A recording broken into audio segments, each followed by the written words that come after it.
Bom dia, pessoal. Bom dia a todas e todos. Hoje é um dia de festa, né?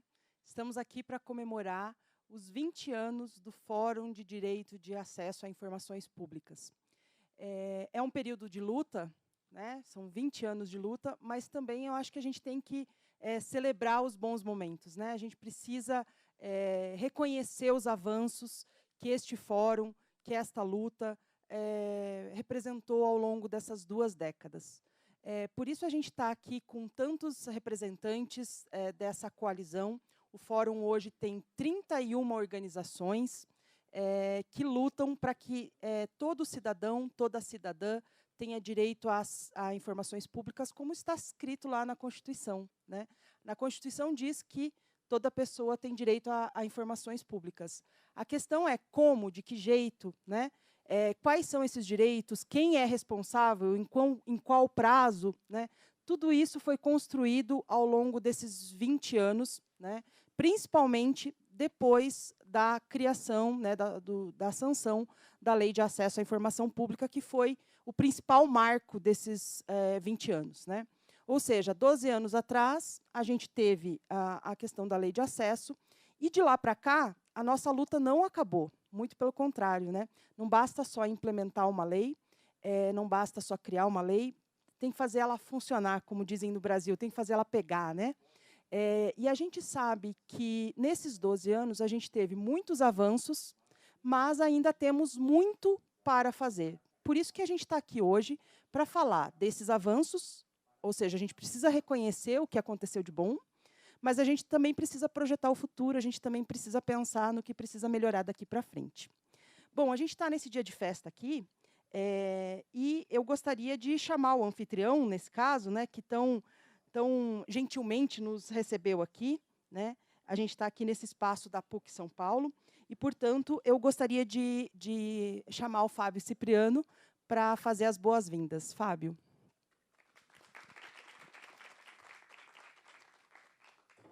Obrigado, Kátia. Bom dia a todas, todos e todes. É um prazer para a gente da PUC estar recebendo vocês aqui. Os alunos de jornalismo também que estão aqui, os jornalistas.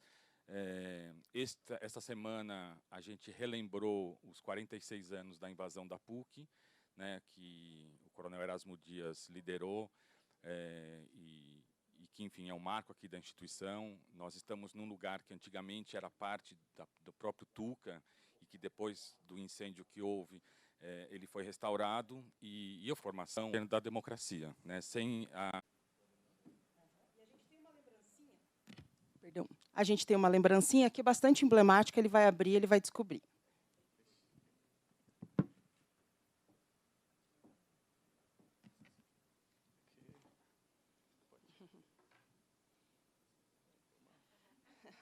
É uma chavinha para abrir as portas.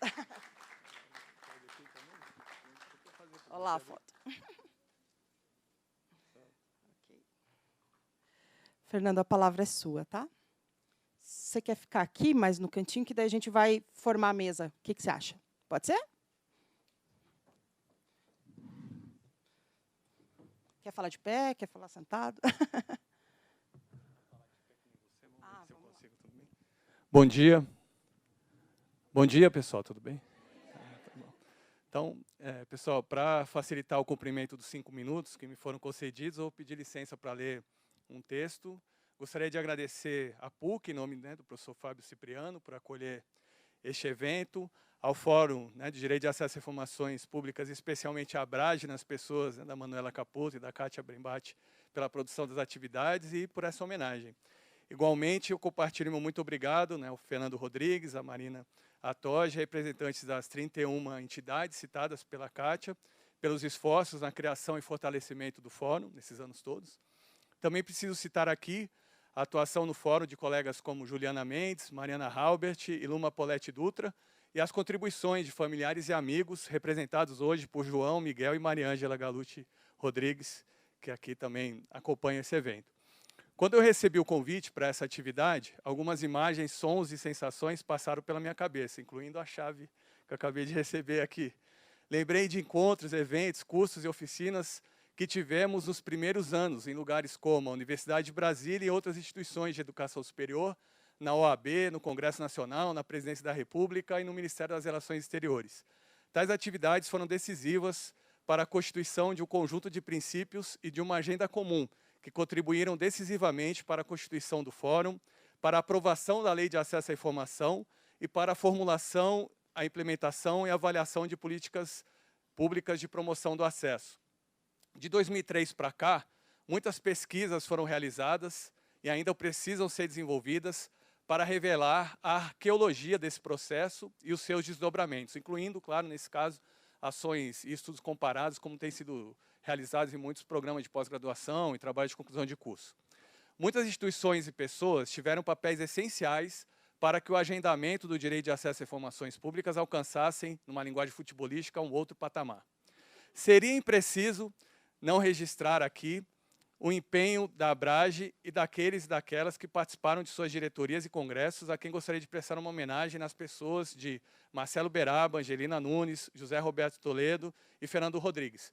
Fernando, aliás, que pautado na máxima, pactos claros, amizades longas, não apenas guarda um fabuloso e imprescindível arquivo sobre direito de acesso, como foi essencial para a tramitação da lei no Congresso e na Presidência da República, participando de reuniões, audiências e estimulando uma norma com a qual o sigilo deixasse de ser regra e passasse a ser uma exceção. 20 anos depois, claro, muito tem sido demandado e feito, e ainda há muito o que se fazer. Se, por um lado, existem mais plataformas e possibilidades de acesso, também há resistências em formato 2.0 ou 3.0, com relatos de cidadãos e, sobretudo, jornalistas e pesquisadores que enfrentam dificuldade de alcançar informação diante de estratégias modernas, entre aspas, só não consigo fazer aqui, né, tá com as mãos ocupadas, aspas no ar aqui, estratégias modernas, entre aspas, de obscurantismo. Em um país com déficit democrático, estrutural e estruturante, a pandemia sanitária associada ao coronavírus e a pandemia política ligada a tentativas de autocratização tem efeitos a curto, médio e longo prazo que precisam ser revertidos. Por vezes, mesmo pedidos de inclusão de informações ou situações de elaboração de atas se deparam em resistência, num tempo em que parecer, por vezes, é mais impactante, importante, relevante do que ser. Preocupações ligadas a fenômenos relacionados ao inverso do acesso à informação, isto é, a desinformação, também cresceram e trouxeram um dilema permanente. O que fazer? Para reduzir essas dificuldades e conseguir mais precisão, é preciso mais informação, mais educação, mais ciência e, consequentemente, mais conhecimento. Esse discurso pode ser entendido como apenas mais uma tentativa utópica ou onírica. É verdade. Sim, mas estou convencido de que os próximos passos que teremos no Fórum derivam deste sonho compartilhado e termino ressaltando algumas tarefas que me parecem essenciais.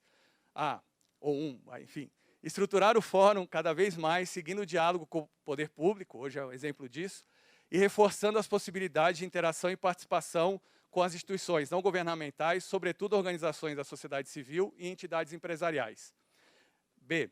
Fomentar ainda mais a organização do conhecimento a partir de pesquisas de graduação, pós-graduação, fora das universidades, ou seja, promover continuamente o meta-acesso, quer dizer, uma sistematização do acesso à informação sobre o acesso à informação.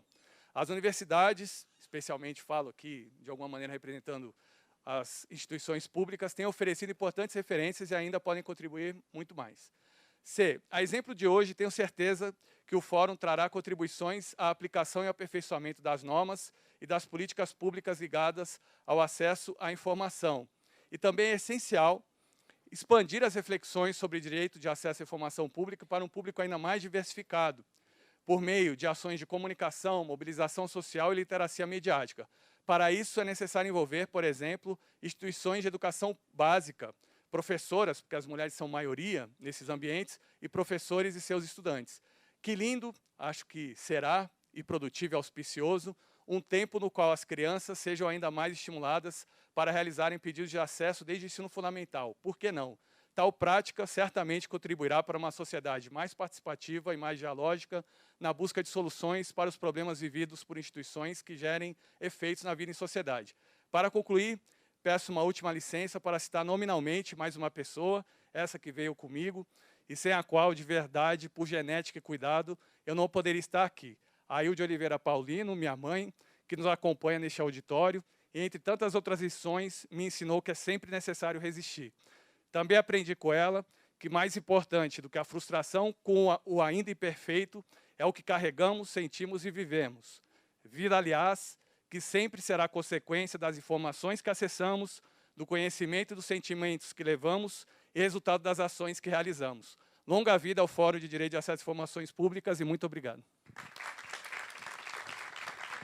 Muito obrigada. Isso aí, pessoal. O Fernando nos emocionando aqui, principalmente lembrando a presença da mãe aqui, que está ali ao fundo e que deve estar muito orgulhosa do filho, né, de tudo que ele faz. Está sendo lembrado por uma parte do que faz, porque certamente faz muito mais como professor da UNB e como jornalista.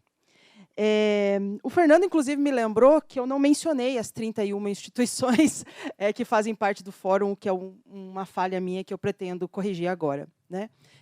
Se estamos aqui, estamos porque essas 31 instituições estão conosco, né? É uma coalizão. Então, é importante falar da Abrage, como eu já falei, da AJOR, aqui representada pela Carla, da Amazônia Real, aqui representada pelo Eduardo, da ANDI, da Artigo 19, representada pela Luana, da Associação Contas Abertas, da Base dos Dados, da Brasil I.O., aqui representado pelo Bruno, e que também representa a Fiquem Sabendo, a Data Privacy Brasil, o Fabiano Angélico, a FENAGE, fiquem sabendo que eu já citei, o Greg Michener, não sei se é assim que pronuncia, canadense, né?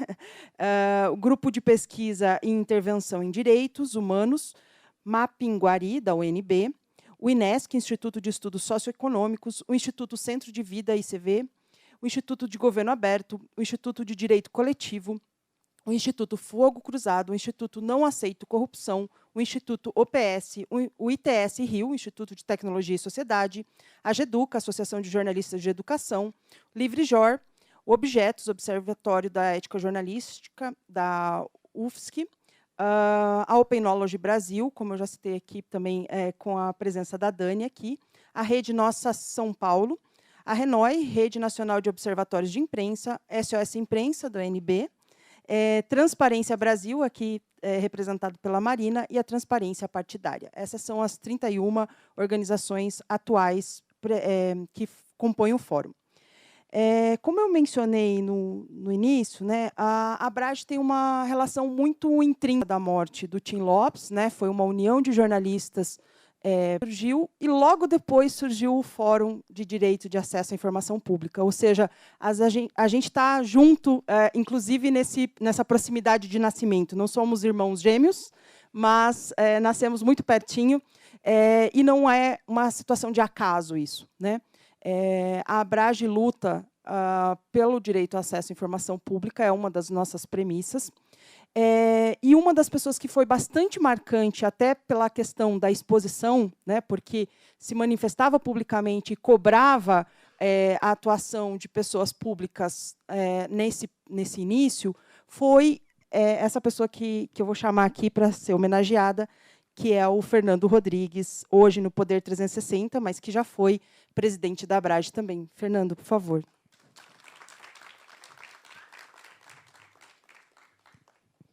Então, o certificado.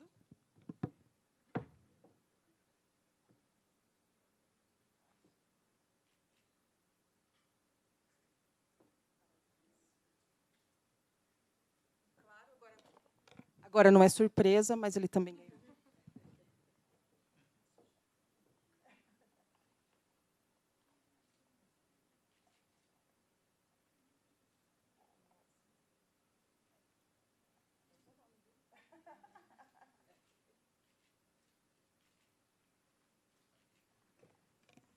Obrigada, Fernando. Agora a gente vai te ouvir.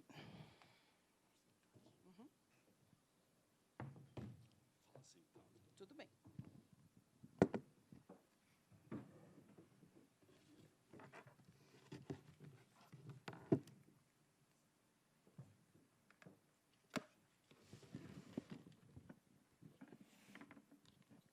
Muitas emoções.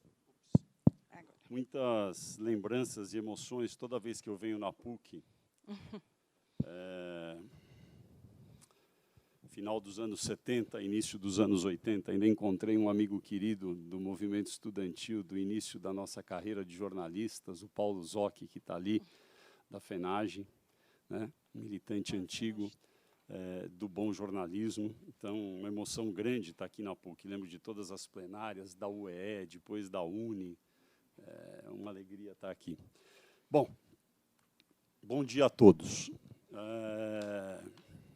Queria agradecer à Abrage pelo convite, à PUC por nos receber e proporcionar este evento aqui, ao Fórum de Direito de Acesso a Informações Públicas por estar fazendo um trabalho tão relevante há 20 anos para a transparência no Brasil. Hoje é raro passarem alguns dias sem que algum veículo de comunicação publique uma reportagem cujos dados foram obtidos por meio da lei. A Lei 12.527, de 18 de novembro de 2011. Todos nós aqui certamente já lemos uma reportagem apurada com a ajuda da Lei de Acesso. Todas as vezes que eu leio uma reportagem apurada com a ajuda da Lei de Acesso, muitas memórias surgem sobre todo o processo que durou mais de 10 anos até que o Brasil tivesse essa legislação moderna e civilizatória.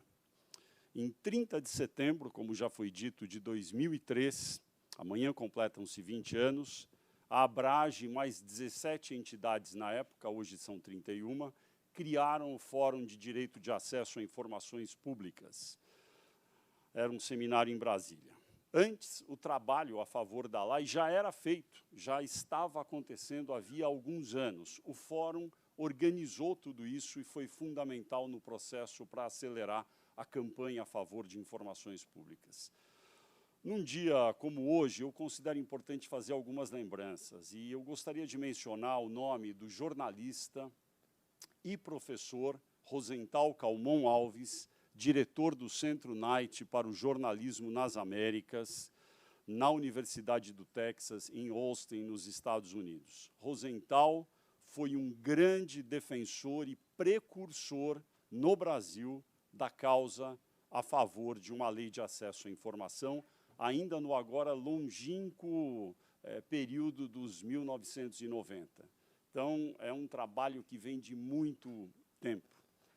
E também é relevante mencionar aqui o trabalho do jornalista Mário Magalhães, ele que fez a reportagem seminal sobre o que era conhecido, Kátia, como sigilo eterno, resultado de um decreto presidencial de dezembro de 2002, baixado por Fernando Henrique Cardoso, a 4 dias de deixar o Palácio do Planalto. Esse decreto, ele conhecido como Decreto do Sigilo Eterno, e ampliava os limites de sigilo de todas as categorias de papéis produzidos pelo governo federal. Então, no finalzinho, dezembro de 2002, todos os documentos passaram a ter mais prazo de sigilo, os reservados secretos, confidenciais, ultrasecretos. No caso dos ultrasecretos, o prazo máximo de sigilo eram 50 anos. Prorrogáveis indefinidamente, ou seja, para a eternidade. Então, os documentos podiam, por conta desse decreto, ficarem para sempre, até o fim do mundo, em sigilo.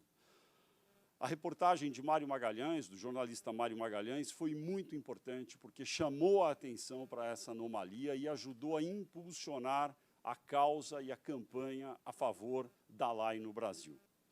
Gostaria de também mencionar aqui o relevantíssimo trabalho do jornalista Marcelo Beraba, que foi o principal idealizador da Abrage, Associação Brasileira de Jornalismo Investigativo, e seu primeiro presidente. Marcelo Beraba foi uma força motriz vital para que os jornalistas brasileiros entendessem a necessidade de o Brasil ter uma lei de acesso. Porque muitos achavam, na época, inclusive, que como estava na Constituição, nós não precisaríamos de uma lei. E aí, o trabalho do Beraba, do Rosenthal, foi muito importante para que essa percepção fosse alterada.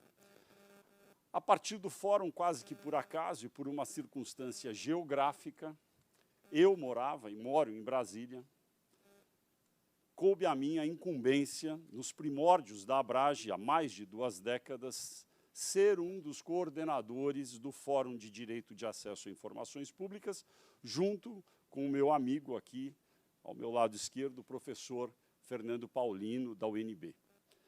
Eu tive o privilégio de ajudar nesse processo que trouxe o Brasil para o século XXI, eu entendo, na área de informações públicas.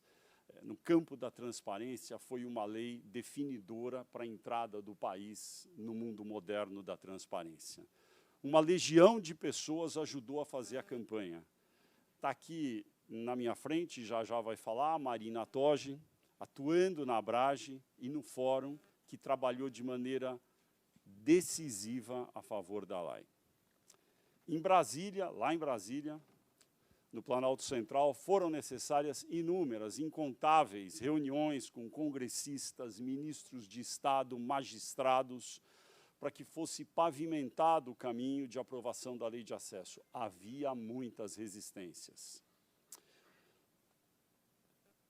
Eu vou citar, me permitir citar, acho importante, porque estamos completando 20 anos, os nomes dos congressistas e dos políticos em geral que ajudaram a fazer a lei, porque muitos eram contra, e esses que eram a favor merecem menção. Alguns desses nomes podem até surpreender alguns de vocês aqui neste auditório, mas eles trabalharam a favor da lei e é por isso que o Brasil hoje tem essa lei.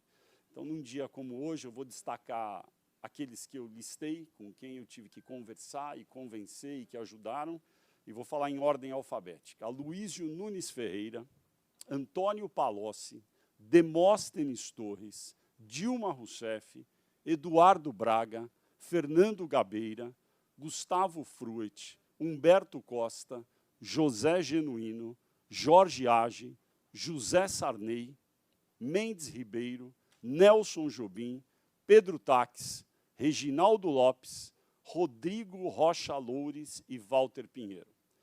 Falei incontáveis vezes e me reuni pessoalmente com todos eles, que se engajaram, eles que representam todo o espectro político, talvez da direita à esquerda ao centro, e juntos ajudaram o Brasil até essa lei. Foi graças a eles e à sociedade civil, por meio do Fórum de Direito de Acesso, e de políticos, como eu disse, de todo o espectro ideológico, que a lei brasileira tem dispositivos modernos que não existem em outros países.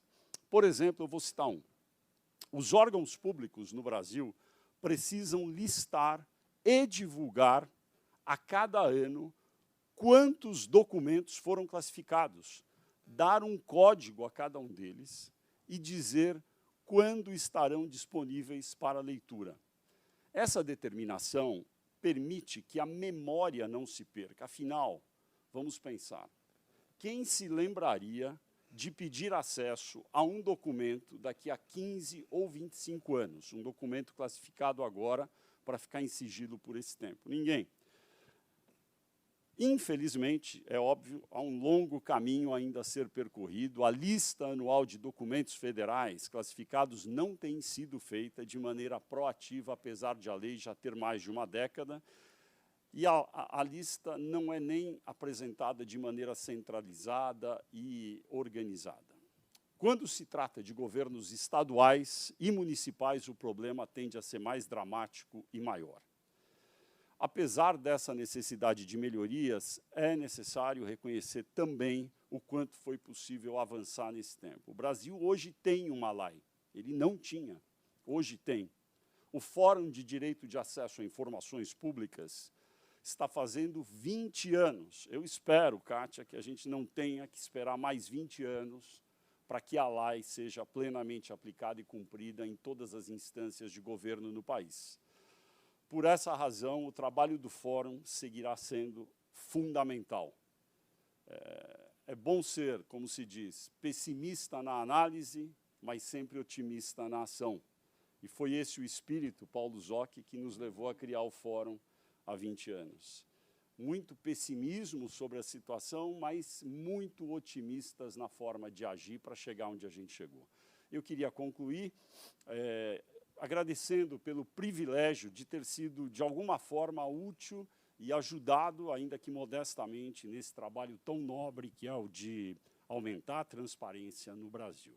Agradeço novamente à Abrage, em nome da sua presidente, a Kátia Brembati, por ter organizado este evento hoje. Agradeço, por fim, à jornalista Mariângela Galucci, minha mulher, e aos meus filhos, João e Miguel. O apoio deles foi e é determinante em tudo que faço na minha atuação como jornalista e também na campanha a favor da Lei. É com muita emoção e orgulho que hoje eu venho aqui para celebrar com todos os 20 anos do Fórum de Acesso. Muito obrigado a todos.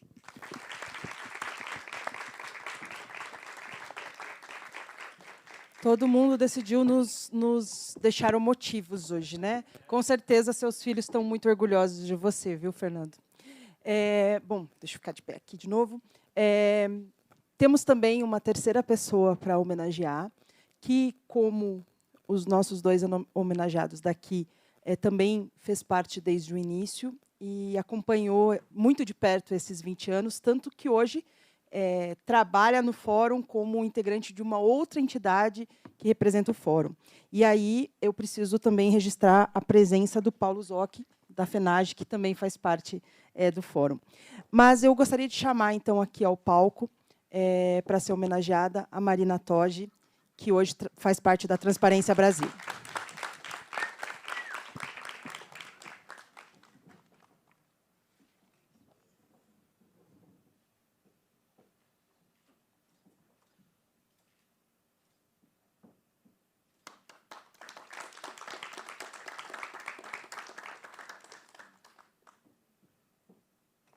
E aqui é a chavinha que abre cofres de informação.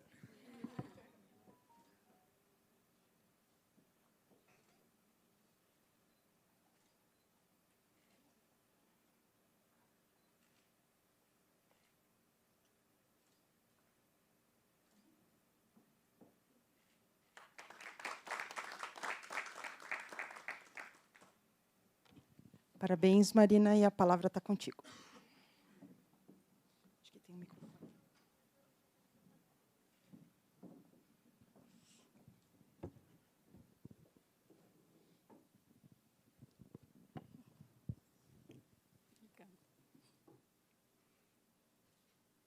Também tem colinha, né?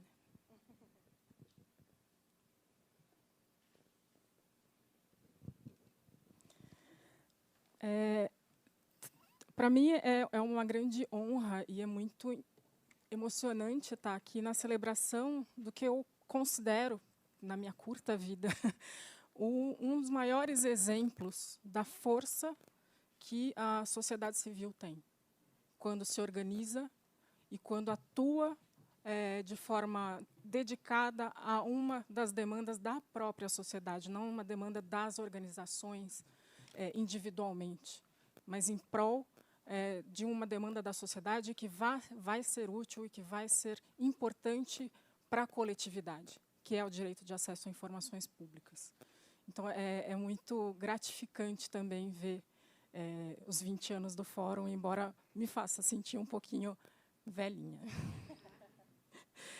É muito curioso também, porque eu estava ali no meu lugar, ali, né, participando das reuniões do Fórum de Acesso. A gente faz reuniões mensais para manter o funcionamento do Fórum e saber o que a gente tem que fazer, em quem a gente tem que bater depois. E aí a gente lembrou ali, né, puxa, vai fazer 20 anos do Fórum de Direito de Acesso a Informações Públicas. É uma data redonda, é uma data grande. Vamos fazer alguma coisa para marcar isso.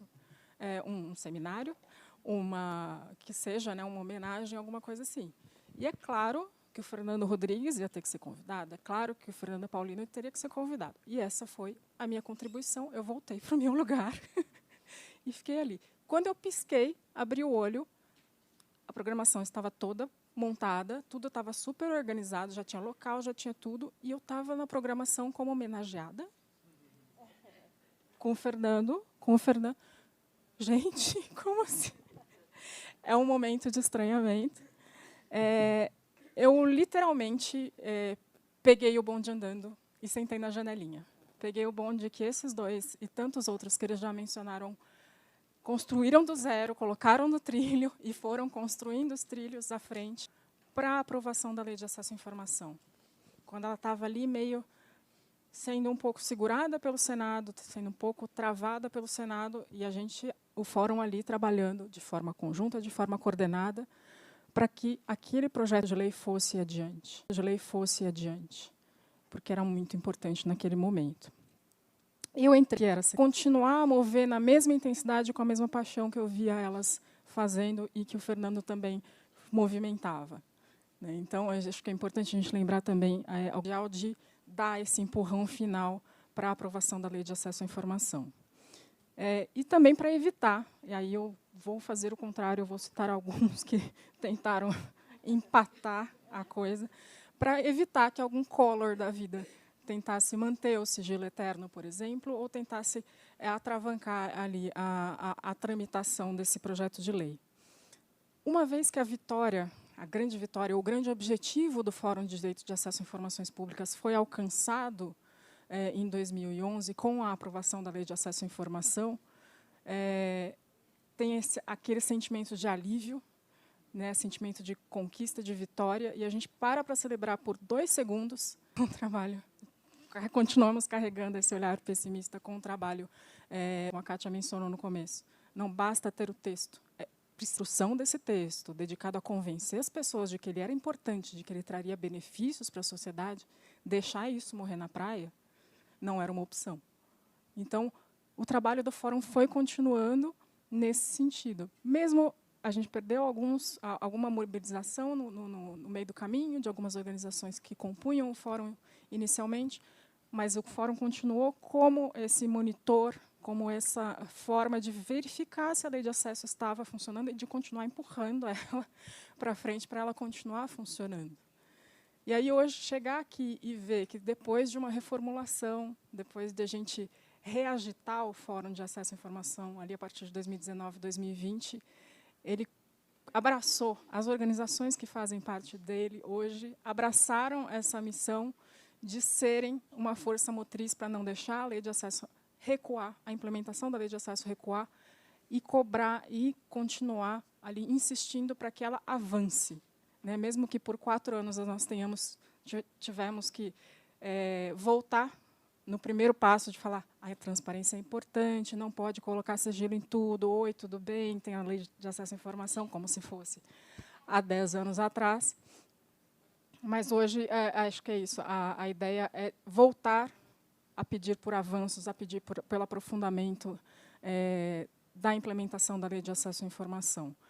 E é muito legal ver que o Fórum continua vivo, que o nosso Come-Come, não sei se vocês perceberam, é um Come-Come, continua falando e continua aí, atuando com o mesmo calor, com a mesma paixão, com a inspiração de quem veio antes da gente e construiu essa iniciativa.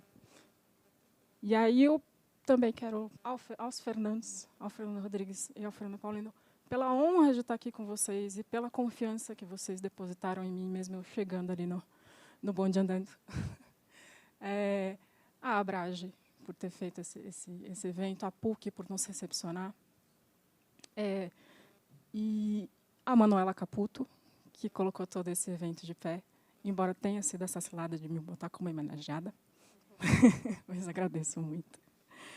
E a minha mãe, que está aqui, e ao meu pai, sem os quais, literalmente, mas também simbolicamente, eu não estaria aqui. Muito obrigada.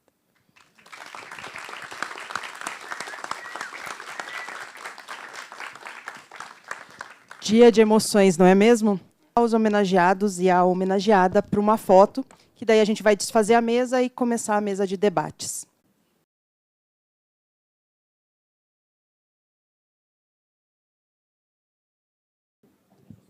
Com isso, a gente desfaz a mesa parcialmente. Eu vou chamar o Flávio, que é o mediador, mas como eu e a Marina estamos na próxima mesa, não faz sentido a gente descer e voltar, né? Formalidades não muito lógicas. Então, Flávio, passo o microfone para ti, agora é contigo. Bom dia a todos, eu sou Flávio Costa, sou editor-chefe do Intercept Brasil. Quero agradecer ao Fórum pelo convite de mediar esse importante debate. Quero aproveitar, em nome de vários colegas jornalistas, agradecer o trabalho das instituições que formam o Fórum, aos Fernandos, à Marina. Algumas das principais reportagens que eu fiz na minha carreira foram viabilizadas através do uso da Lei de Acesso à Informação. Então, acho que todo jornalista brasileiro que atua em investigações jornalísticas é grato pelo trabalho do Fórum e das pessoas, né, que formam esse Fórum. Eu vou chamar aqui para a mesa os participantes, além da Marina, né, e da Kátia, fazer uma rápida apresentação. Cada palestrante terá 15 minutos para as suas explanações. Infelizmente, pelo tempo, né, transcorrido, a gente não vai ter como abrir para perguntas, né? A transmissão vai ser encerrada ao meio-dia. Mas é isso. Vou primeiro apresentar o Bruno Morassutti. Por favor, Bruno. Ele é advogado.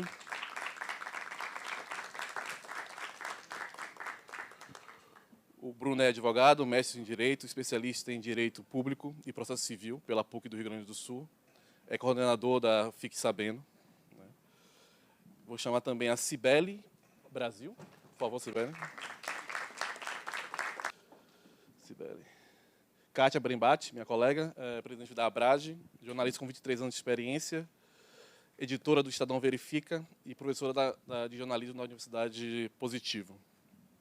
E Marina, diretora de programas da Transparência Brasil. A Marina foi gerente executiva da Abrage entre 2012 e 2020 e foi secretária executiva do Fórum entre 2011 e 2021. Vou passar a primeira palavra para o Bruno.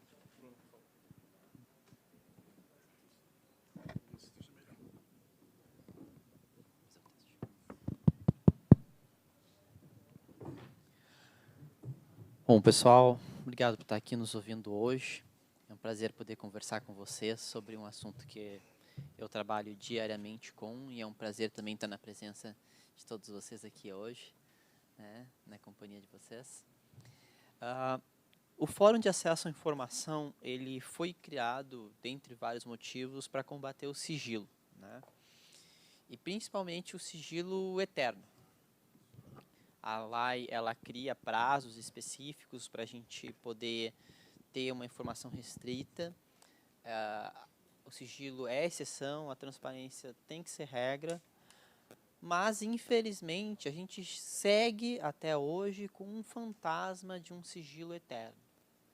E a gente precisa aqui repensar alguns pontos da própria Lei de Acesso à Informação e como a gente interpreta e aplica ela no dia a dia, que após a Constituição de 1988 não pode existir mais informação pública que esteja inacessível de forma eterna para o cidadão, ainda que, eventualmente, alguma informação possa ser restrita de forma fundamentada e motivada por prazo certo e determinado.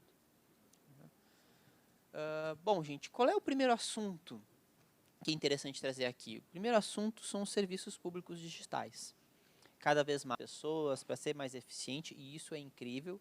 O Estado brasileiro, comparativamente, é um Estado que sempre, mas ainda assim a gente avançou muito nos últimos anos. Isso é muito positivo. Só que isso também tem um problema. A Lei de Acesso à Informação, ela foi, de certa forma, pensada para resolver o problema da transparência do balcão, né? Quando a gente vai pedir acesso a uma contratação pública, a tentar entender um relatório de uma prestação de serviço público, uma reclamação, né? Tentar entender a folha de funcionamento da prefeitura, mas, gradativamente, serviços públicos são prestados de forma digital. Os servidores já não estão mais na repartição. Os serviços já não são feitos por uma pessoa que pega um papel e ela leva esse papel para outro lugar. Isso é feito por sistemas eletrônicos. E a gente sabe que o sistema, por mais eficiente que seja a conferir direitos, ele também é muito mais eficiente para violar direitos. Se antigamente a gente conseguia evitar que uma pessoa que tinha feito o processo errado, né, na primeira vez, a gente consegue evitar que ele repita, um sistema eletrônico ele vai violar direitos de uma quantidade gigantesca de pessoas ao mesmo tempo e às vezes de forma irreversível. E a transparência de serviços públicos digitais ela é essencial no mundo onde vivemos hoje. Só que, infelizmente, os governos negam acesso a esse tipo de informação. Os fundamentos são variados, mas a Controladoria Geral da União, infelizmente, utiliza um argumento que se chama o pedido desarrazoado. Não é um pedido que, eventualmente, assim, a informação coloca em risco a segurança do Estado da sociedade e ela pode ser, eventualmente, daqui a 5 anos, daqui a 15 anos, daqui a 25 anos, né, ser disponibilizada. Não. De acordo com a Controladoria Geral da União, hoje, ao menos na maior parte dos casos, ele é desarrazoado. O que significa isso? Não há razão para fornecer essas informações para o cidadão. É exagerado fornecer essas informações para o cidadão. E, na prática, o que é um pedido que não tem razão, gente? Todo pedido de acesso à informação tem sua razão de ser no seu dever de prestar contas. A administração pública só existe para prestar contas para o cidadão. O cidadão não tem que apresentar qualquer tipo de fundamento no seu pedido. Por isso, o pedido que é negado porque ele é desarrazoado, ainda mais quando a gente tenta entender como funciona a administração pública digital, ele não só é ilegal, inconstitucional, como ele é arbitrário. A gente não pode aceitar uma hipótese de negativa de acesso à informação que sequer é uma classificação de informação. O Estado federal, o Estado brasileiro e o Poder Executivo Federal negam acesso a sistemas, informações sobre sistemas públicos, dizendo que nunca vai fornecer a informação. Não é dizendo assim, não, daqui a 5 anos, Bruno, né, é uma informação sensível, enfim, né, a gente precisa arrumar algumas coisas aqui dentro. Não é assim que funciona hoje em dia. E isso é preocupante.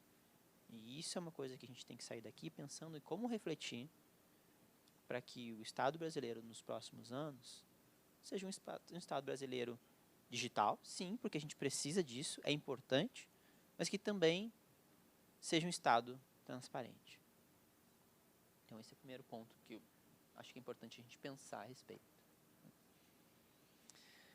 O segundo ponto, ele diz respeito ao passado. Né? A gente tem o futuro, que é a transparência pública em serviços públicos digitais, mas a gente tem também o passado. Né? Muito da legislação brasileira ainda é o que a gente chama de entulho autoritário, que foi um conjunto de leis que estabeleciam sigilos sem qualquer tipo de fundamentação e que até hoje são utilizadas pelo governo para negar acesso a informações públicas. Um exemplo clássico é o caso da aeronáutica. A aeronáutica tem um decreto-lei. Para quem não sabe o que é um decreto-lei, ele é uma decisão do chefe do Poder Executivo que tem força de lei. Desde a Constituição de 88, se optou por manter eles vigentes, salvo questionamento expresso, em sentido contrário. E a aeronáutica tem um dispositivo legal que diz que todas as informações sobre, né, ou relacionadas à aeronáutica são isentas de qualquer prescrição sobre publicidade ou prestação de contas. Qual o resultado disso, gente? O resultado disso é que, por exemplo, quando um caça da FAB é mandado, né, por uma autoridade pública dar um parabéns pela vitória de um time, a gente não sabe quanto a gente gastou nisso. Quando uma autoridade pública sobrevoa um evento público por qualquer razão, né, seja para ver uma enchente, seja para ver uma manifestação, a gente não sabe quanto se gastou nesse voo de helicóptero. E isso são todos casos reais. E o fato é que hoje, né, a gente tem uma alegação, né, com base num decreto de 1980 que nos nega acesso a esse tipo de informação. E essa decisão é referendada pelo órgão que deveria fiscalizar o cumprimento da lei de acesso à informação e impedir esse tipo de entulho autoritário de negar acesso a um princípio básico de prestação de contas. Não está em jogo aqui a segurança nacional. Não está em jogo aqui a segurança pública, a segurança do Estado ou da sociedade. E isso é sigilo eterno, gente. É para isso que serve o sigilo eterno. Para usar o poder público de forma autoritária. A gente tem um outro ponto que é interessante, que diz respeito às empresas estatais. O sigilo de operações comerciais deveria ter estratégicas que eventualmente pudessem prejudicar um ente estatal, né, uma empresa estatal, a concorrer com outras entidades privadas. Para isso que ele foi pensado e para isso que ele serve. Na prática, hoje, a gente tem um sigilo comercial sendo utilizado para se negar acesso a informações básicas sobre empresas estatais, que infelizmente são empresas estatais ineficientes, né? E nós privilegiamos, em detrimento disso, serviços públicos que deveriam ser prestados de forma adequada, que deveriam poder ser fiscalizados e que não são em nome de um sigilo comercial. Quando a gente tem opacidade da prestação de um serviço público prestado por uma empresa estatal, né, que alega sigilo comercial para não fornecer informação, o resultado disso, por exemplo, exemplo prático é, os Correios hoje não informam onde Bruno, eles não entregam informações. você fala mais pertinho do microfone. Obrigada. Os Correios hoje, por exemplo, não informam onde eles não entregam correspondências, alegando sigilo comercial. Gente, como assim? É um serviço público essencial. Se eu não tenho acesso a Correios, eu não tenho acesso a vários outros serviços públicos. E a gente não tem acesso a essa informação. Ah, mas é por um prazo determinado, Bruno? Não.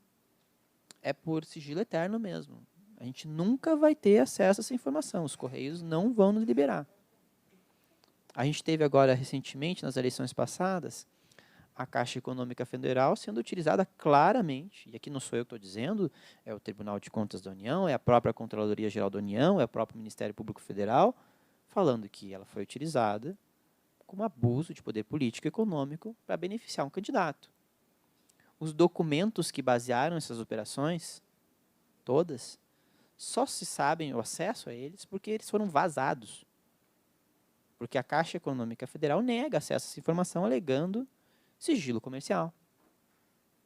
Alguém, ainda bem, vazou, e quando se teve acesso a essas informações, isso está no público, na imprensa, se via e-mails de pessoas relatando, não, isso aqui é absurdo, isso aqui não pode, isso aqui está muito estranho, não tem fundamento, o que todo mundo já sabia. Então, é mais uma hipótese mostrando o porquê que o sigilo eterno não pode ser aceito. Um outro caso que a gente tem envolve a própria Controladoria Geral da União.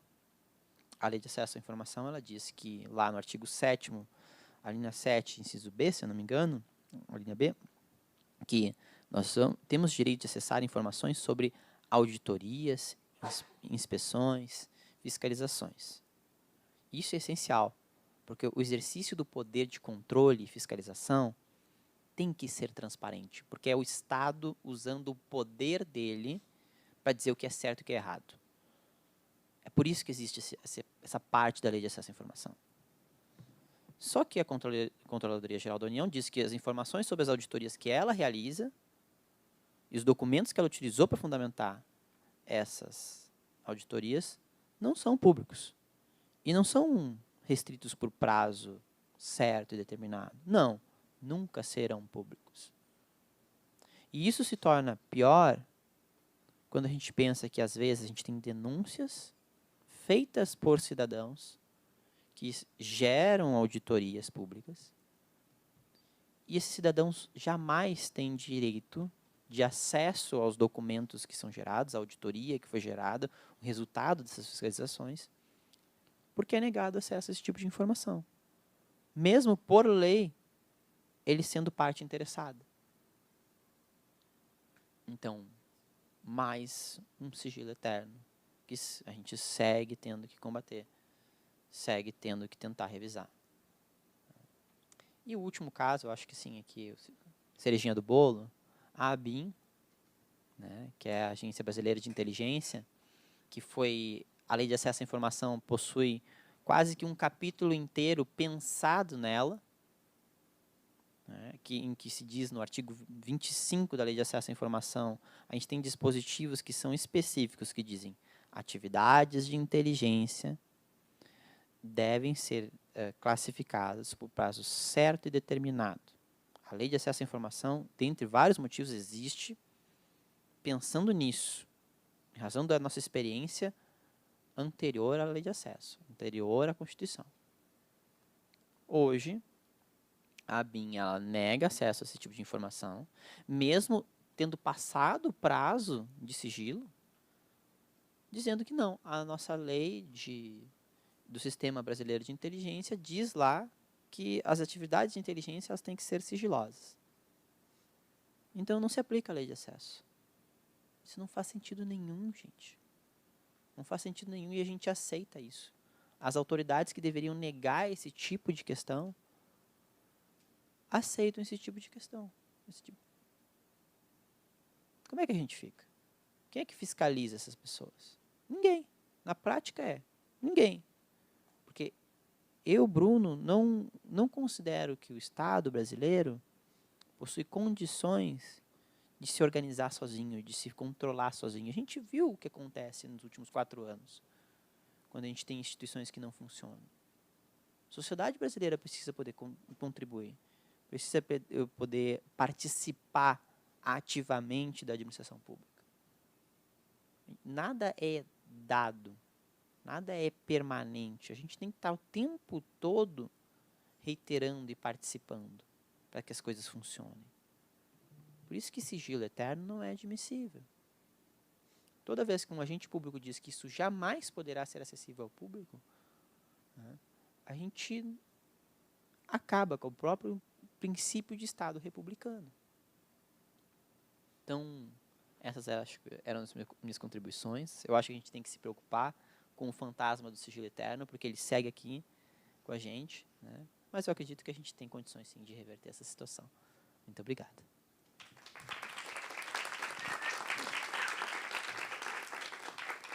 Obrigado, Bruno. Marina, por favor. Vou lançar a mão da minha chave mágica que eu ganhei hoje. Acabar com esse negócio. Oi, sou eu de novo. Acho que um pouco da minha fala, bastante da minha fala, na verdade, vai dialogar com os pontos que o Bruno trouxe. Mas também vai falar um pouco de uma parte da Lei de Acesso à Informação que a gente ainda precisa alimentar de forma bastante insistente, digamos assim, né? Que um dos grandes acertos da Lei de Acesso à Informação, além dela própria, obviamente, é a extensão dela, é o quanto ela alcança. Ela é uma das leis, a lei brasileira, no papel, tenham isso em conta, é uma das melhores do mundo. Porque poucas leis de acesso à informação, em qualquer país do mundo que tenha essa lei, é tão abrangente quanto a Lei de Acesso à Informação brasileira. Ela vale para o Executivo, para o Legislativo, para o Judiciário, para o Ministério Público, para o Tribunal de Contas, do Estado, do município, da União, qualquer órgão público e também dos órgãos que têm relações com o órgão público. Então, quem tem convênio com o órgão público, quem tem contrato com o órgão público, estou aqui tentando doutrinar já os jornalistas em informação, né? E é importante também fazer um lembrete aqui, ou, enfim, uma pontuação de que essa extensão, a extensão dessa Lei de Acesso à Informação para tanta gente, foi garantida pela atuação do Cláudio Weber Abramo, então diretor executivo da Transparência Brasil, e que a Transparência Brasil fazia parte do Conselho de Transparência Pública e Combate à Corrupção da CGU, onde estava sendo também gestada parte da Lei de Acesso à Informação. Foi ele que identificou que a minuta de projeto de lei que era trazida pela Controladoria Geral da União excluía os outros entes federativos e falava, não, a ficar só no Executivo é mais fácil, né, pessoal? Sim, de fato é mais fácil, e é disso que eu estou falando agora. Era mais fácil manter no Executivo Federal? Era. Mas e aí? E o resto? Como é que a gente ia fazer? E continua sendo essa a pergunta. E o resto, como é que a gente faz? Porque se a gente observar hoje, apesar desses pontos em que o Bruno tocou, a implementação da Lei de Acesso à Informação no Executivo Federal, ela está num nível mais avançado do que a gente observa nos estados e nos municípios. Nos estados e nos municípios, né, quanto mais você abre ali, ou quanto mais você afunila o nível federativo, pior fica. Você pensa em estado de São Paulo, você fala, nossa, né, locomotiva do Brasil, e aí, vai funcionar? Não, meu amigo, não. Tenta fazer um pedido de acesso à informação. Você faz, tenta receber uma resposta. Eu precisei de 3 recursos para saber a fila de pacientes aguardando, eu não queria nome, óbvio que não. Quantas pessoas estão aguardando em cada hospital público por consultas, por cirurgia? 3 recursos, quer dizer, você pode fazer um pedido, é negado, você vai e recorre. Quem tem tempo e saco para fazer isso? Só a gente que trabalha com isso. E vocês, em futuro, se quiserem, é legal, é divertido. Pessoas que falam baixo no microfone. Mas acho que uma condição que a gente precisa abordar é justamente essa assimetria na implementação da Lei de Acesso à Informação. A despeito da autonomia entre os entes públicos, entre os diversos níveis de poderes, que pelo menos a gente pudesse, que fosse necessário, a gente precisa de uma estratégia, na verdade, para nivelar isso, pelo menos entre entes de capacidades parecidas. Porque a gente sabe que, assim, eu acho bem impossível que a gente consiga uniformizar a implementação da Lei de Acesso à Informação em todo o país. Isso não vai acontecer, porque é um país muito diverso, são muitos níveis diferentes, são poderes diferentes, são especificidades de informações que você pode ou não acessar, eventualmente. Nem tudo pode ser também acessado imediatamente. Ok. Mas aí você também não pode demorar tanto para nivelar essa implementação da Lei de Acesso à Informação. Eu acho engraçado que lá no começo, em 2012, a grande questão era, meu Deus, como assim só 6 meses para todo mundo implementar tudo que está nessa lei? É muita coisa, não vai dar tempo. Sim, 10, 11 anos, e aí? Continuamos aqui, em estados e municípios, esperando que o item básico da Lei de Acesso à Informação, que seja a divulgação de informações em transparência ativa, que seja uma resposta qualificada a pedidos de informação simples, eu não estou dizendo nem que estamos pedindo grandes bases de dados, pedidos de informação simples sobre cumprimento de políticas públicas. Você ainda tem esse problema em estados grandes, em capitais. Assim, é uma coisa que a gente não pode, como esses casos que o Bruno falou, se conformar com isso, e a gente não se conforma. Mas, ao mesmo tempo, só a sociedade civil dizendo isso acaba caindo no ruído de a sociedade civil, nossa, que chato esses caras, meu Deus do céu, toda hora reclamando de alguma coisa, né? Puta que... Desculpa. É uma coisa, assim, cai, às vezes, num eco. Assim. Às vezes funciona, a gente tem essas ações, o Fórum faz muitas ações nesse sentido, buscando isso, debate muito isso, contribui com órgãos públicos que estão ali mais disponíveis a solucionar esse problema, mas é trabalho de formiguinha. E, hoje em dia, quem é que tem medo de descumprir a lei? Quem é que coloca medo em quem descumpre a lei, por descumprir a lei? Praticamente ninguém. Basicamente ninguém. Exceto a sociedade. E aí a gente precisa tornar isso um pouco mais atômico, digamos assim. O custo para descumprir a lei ou para não se adaptar à lei, especialmente nos níveis locais, tem que ser muito maior. Então, o custo eleitoral de uma pessoa, de um gestor público que não cumpre o básico da Lei de Acesso à Informação tem que ser muito alto. Esse cara não merece ser reeleito, esse cara não merece continuar no lugar onde ele está. Porque ele não sabe, ou ele não admite, ou ele não dá valor a um dos princípios fundamentais da democracia. Então, não adianta ter um gestor público ali que seja progressista, mas não cumpre a Lei de Acesso à Informação. Né? Ou não vê a importância disso. A gente sabe que o gestor público, especialmente o gestor público de cargo político, não é da natureza dele, né, ser transparente, porque, afinal de contas, a Lei de Acesso à Informação, a transparência pública, é uma grande, enorme, gigantesca pedra na vidraça de todos os gestores públicos, pronta para ser derrubada ali. Ninguém quer ser pego com um desvio ou mesmo uma ineficiência. Ninguém quer ser pego nas suas falhas, que é o que a transparência acaba dando a oportunidade de a gente ver, né? Ao mesmo tempo, é isso, o descumprimento ou não fazer esse dever de transparência é grãozinho de areia ali na vidraça deles. O Ministério Público não se dedica tanto quanto deveria a, de fato, acionar esses maus gestores, tribunais de contas também não, e ambos os órgãos também não são exemplos de implementação da Lei de Acesso à Informação. Então, fica essa cruzada.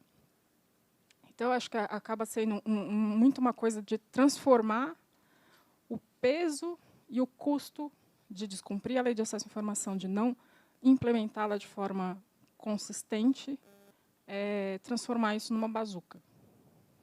Se a Lei de Acesso à Informação, se a transparência pública é uma pedra na vidraça, a gente pega e transforma isso em um míssil.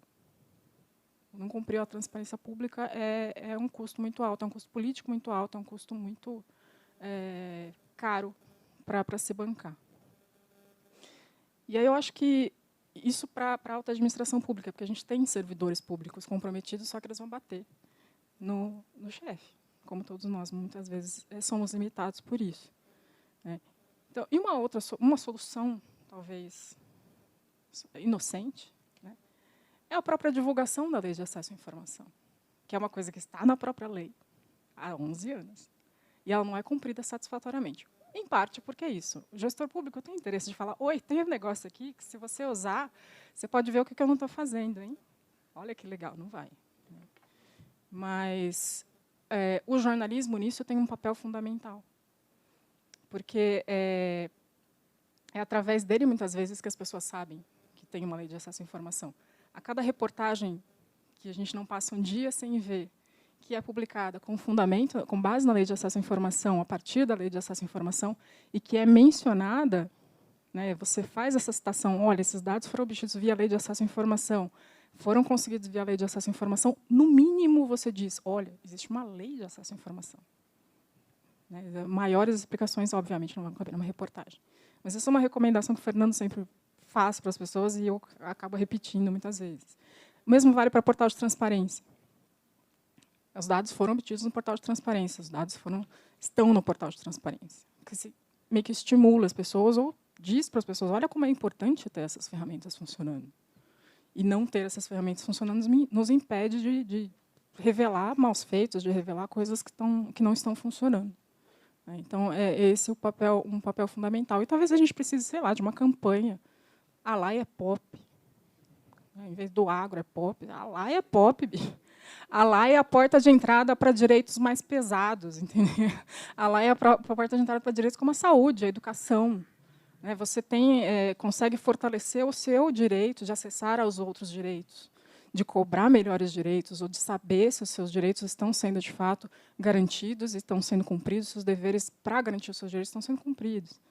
Então, acho que isso também exige essa nossa articulação e esse nosso trabalho contínuo de diálogo com o poder público e, às vezes, de pegar um pouquinho no pé de vocês e da imprensa também. Acho que era um pouco esse diálogo que eu queria trazer hoje.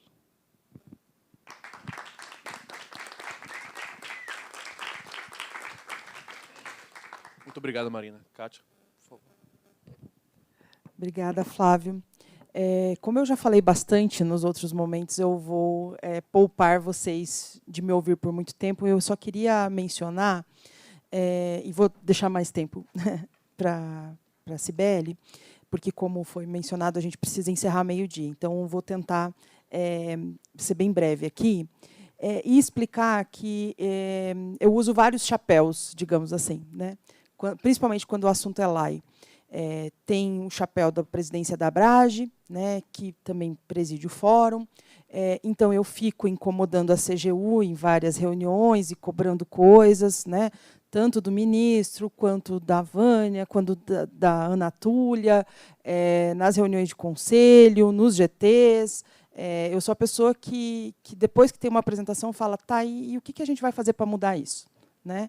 E causa aquele pequeno desconforto que eu estou lá para fazer mesmo. Né? E a gente, nesse chapéu, a Abrage e o Fórum têm um papel bastante importante na linha do tema da nossa conversa hoje, né, que é erros, acertos e desafios. Então, reconhecer o que deu certo e precisa dar uma aprimorada, admitir os erros, como o Bruno elencou tão bem aqui, né, como ele é técnico, adoro, gente. Adoro. Sempre, quando eu tenho uma dúvida de lá, e eu também tenho dúvida de lá, eu procuro o Bruno, né?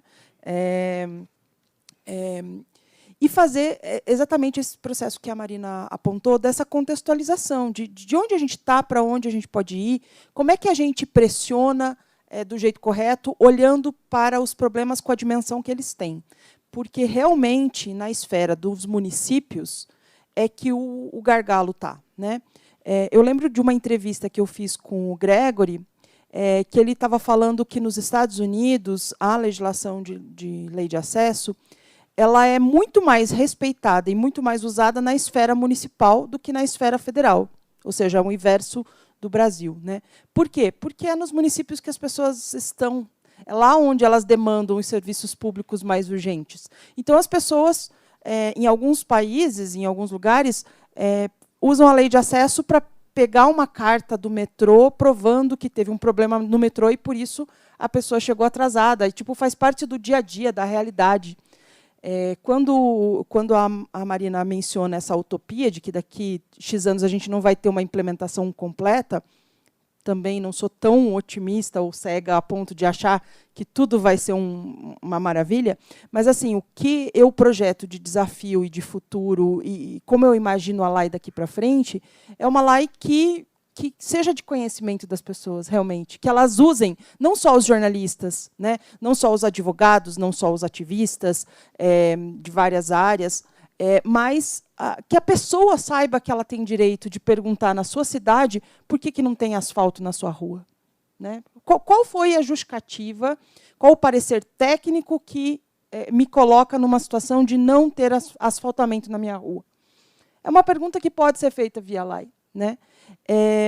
E daí, quando eu falo dos chapéus, é porque, além desse chapéu institucional, eu uso o chapéu de jornalista também. Né? Eu sou profissional e, como foi mencionado aqui no início, eu tenho mais de 20 anos de experiência. Logo, eu sou de uma época em que não tinha LAI, né, no começo, e eu sei exatamente a diferença que fez ter uma LAI.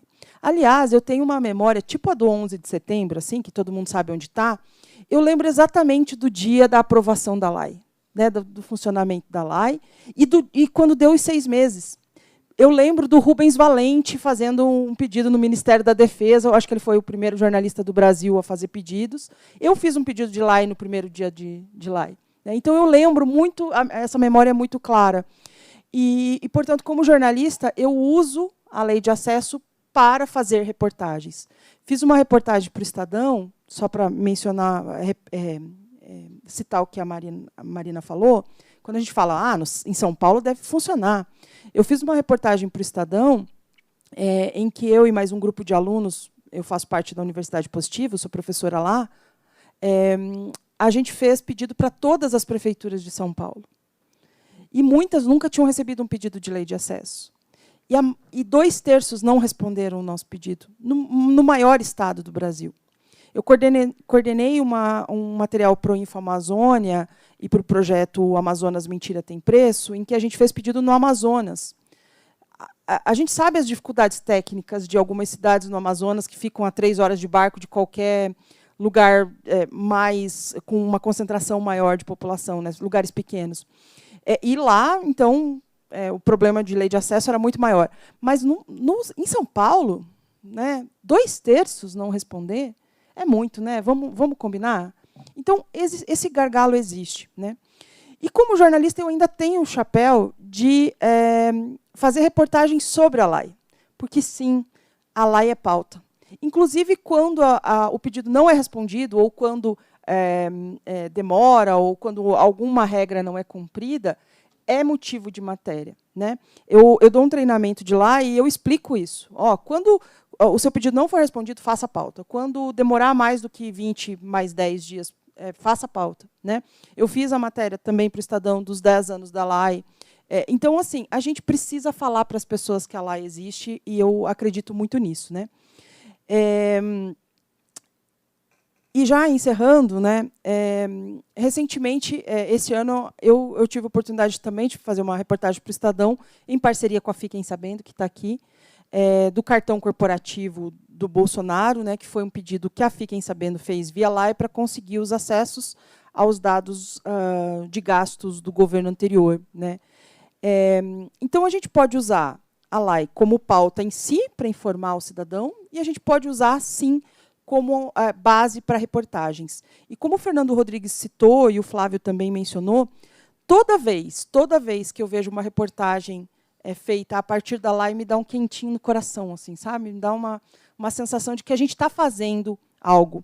E no meu chapéu aqui de instituição, para encerrar minha fala, eu queria dizer que, aproveitar que tem estudantes de jornalismo aqui e dizer, façam os treinamentos de LAI, né?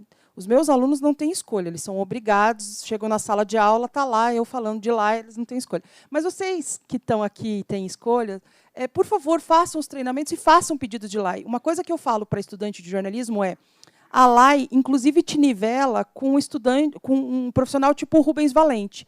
Se você fizer um bom pedido de LAI, você vai ter a possibilidade de ter uma resposta de um conteúdo inédito, muitas vezes, que vai te permitir fazer uma reportagem. E quando você faz um pedido de LAI, ninguém pergunta se você é estudante de jornalismo, porque eu sei que esse é um problema, né, que as pessoas não atendem estudante de jornalismo e tal. Na LAI, essa regra não existe, então aproveitem, né? E a segunda coisa, desse ponto de institucional, que eu queria dizer, é que eu vou continuar pegando no pé da CGU e dos outros órgãos, né? Uma coisa que eu acho que a gente precisa repensar aí nesses desafios é se a gente não precisa de um órgão federal aos moldes do que a gente tem a NPD, né, de proteção de dados, se a gente não precisa de um órgão que concentre todas as questões de LAI no Brasil, tendo em vista que a CGU não tem interferência nos estados, não tem interferência nos municípios, né, não tem poder de interferir nessas instituições, se a gente precisa realmente, pensando aí na temática do dia, né, em quais são os desafios, eu acho que a gente precisa de uma esfera para que a gente possa cobrar isso em todos os níveis, né? E é isso, pessoal. Obrigada. Sibeli, por favor. Obrigada, gente. Bom dia a todas, a todos e a todes. É um prazer estar aqui.